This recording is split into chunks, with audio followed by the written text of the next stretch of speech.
ہندوستان جو ہے اس کی سرزمین دنیا کے لوگوں کو ہمیشہ اپنی طرف کھینچتی رہی ہے۔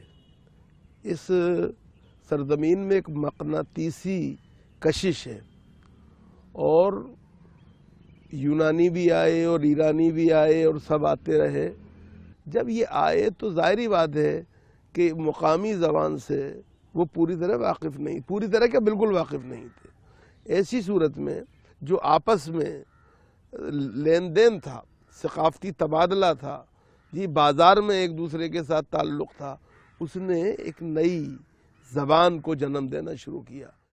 خانقاہ وہ جگہ تھی جہاں پر کہ ہر مذہب کے لوگ، ہر علاقے کے لوگ، ہر زبان بولنے والے آ رہے تھے، اور صوفی وہاں پر ایک محوری اور مرکزی شخصیت کا رول ادا کر رہا تھا۔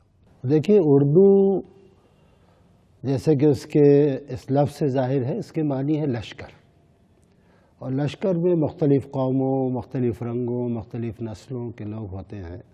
اسی طرح سے اردو میں مختلف زبانوں کے لفظ شامل ہیں، لیکن یہ خالص ہندوستانی زبان ہے، ہندوستان میں پیدا ہوئی ہے۔ یہ کہا جاتا ہے عام طور پہ کہ اردو ایک زبان بھی ہے اور ایک تہذیب بھی ہے۔ زبانیں، ہمارا ملک جو ہے وہ تو زبانوں کی تجربہ گاہ کہا گیا ہے، لیبورٹری آف لینگویجز۔ تو اتنی زبانیں تو کسی ایک ملک میں مشکل سے آپ کو ملیں گی، اور اس سے یہ پتہ چلتا ہے کہ ہمارا مزاج کیا رہا۔ ہمارا مزاج رہا ایسیمیلیشن کا، چیزوں کو ملانے کا، جوڑنے کا۔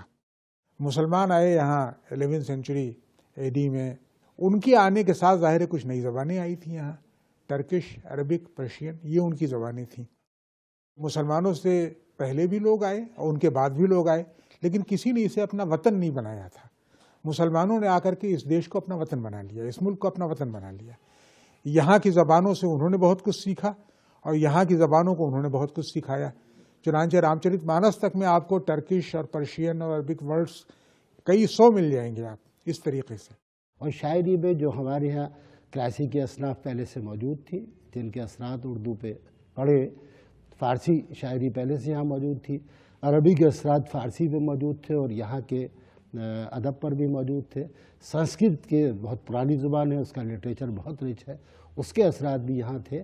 اور سارے اثرات کو لے کر اردو نے ایک ایسی تہذیب، ایسی غیر معمولی اور مشترکہ مخلوط تہذیب پیدا کی کہ جو اردو کی شناخت ہے، اس کی پہچان۔ جب اردو کا چلن ہوا اور اس کو ایک رسپیکٹیبلٹی مل گئی، تو سب سے پہلے اردو شاعری جو ہے، اس کے جو سب سے بہتر اور زندہ جاوید نقوش اور درخشاں ہمیں مثالیں ملتی ہیں، وہ جنوبی ہند سے ملتی ہیں۔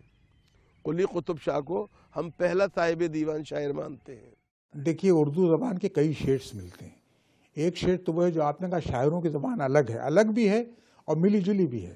اردو میں اس طرح کی زبان بھی شاعری میں آپ کو بہت ملے گی، جو ہماری روزمرہ زندگی، دن پرتی دن جو ہم جس بھاشا کا استعمال کرتے ہیں، بول چال کی زبان سے، جیسے مثال کے طور پر اگر ہم کہتے ہیں کہ دل ناداں تجھے ہوا کیا ہے، آخر اس درد کی دوا کیا ہے، ہم ہیں مشتاق اور وہ بیزار، یا الہی یہ ماجرا، یہ تو بول چال کی زبان ہے۔ لیکن وہیں غالب کے ہاں مشکل زبان نہیں ملے گی، پرشینائزڈ عربیسائزڈ زبان جو ہے، اس کے نمونے بھی مل جائیں گے۔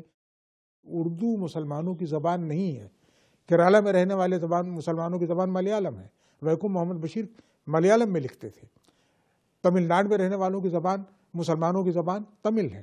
تو آپ دیکھیں، پورے ہندوستان کی جتنی علاقائی زبانیں ہیں، شیتریہ لینگویجز، بھاشائیں جو کہلاتی ہیں، ان سب میں مسلمان جو ان علاقوں میں رہتے ہیں، ان کی زبانیں وہ ہیں، اردو نہیں ہے۔ تو اردو زبان تو ایک علاقے میں کہنا چاہیے، اور پھر اس کے بعد یہ زبان اپنے مزاج کی وجہ، چونکہ یہ ایک کہنا چاہیے کہ اوپن لینگویج تھی، اس کے دروازے کسی کے لیے بند نہیں، کسی زبان کے لیے بند نہیں رہے، مل جل کے کھچڑی ہے ایک طرح کی۔ دو دنیا کی دو بڑی تہذیبیں، ایک انڈو اسلامک تہذیب اور دوسری کہنا چاہیے کہ انڈین سویلائزیشن، جو اینشینٹ انڈیا، پراچین بھارت سے جس کو ہم ایسوسیٹ کرتے ہیں۔ ان دو تہذیبوں کے ملنے سے یہ تہذیب بنی، اور یہی وجہ ہے کہ آپ یہ دیکھیں، مسلمانوں ہندوؤں نے مل کر کے اس زبان کا جو علمی سرمایہ ہے، اس میں بھائی بھاگوت گیتا کے، رام چرت مانس کے کتنے ٹرانسلیشنز ہوئے ہیں اردو میں۔ لبرلزم اپنے آپ میں ایک بڑی سریلی اور میٹھی چیز ہے۔ تو اس زبان کا چونکہ سارا معاملہ ہی یہ رہا، ایک دوسرے سے ملنا، ایک دوسرے کے لیے کھلا رہنا، ایک دوسرے کے سامنے کسی طرح کا دائرہ نہ کھینچنا، ایک دوسرے سے ملنا، تو یہ ساری چیزیں جو ہیں، انہوں نے اردو کو ایک دلچسپ اور میٹھی زبان بنایا۔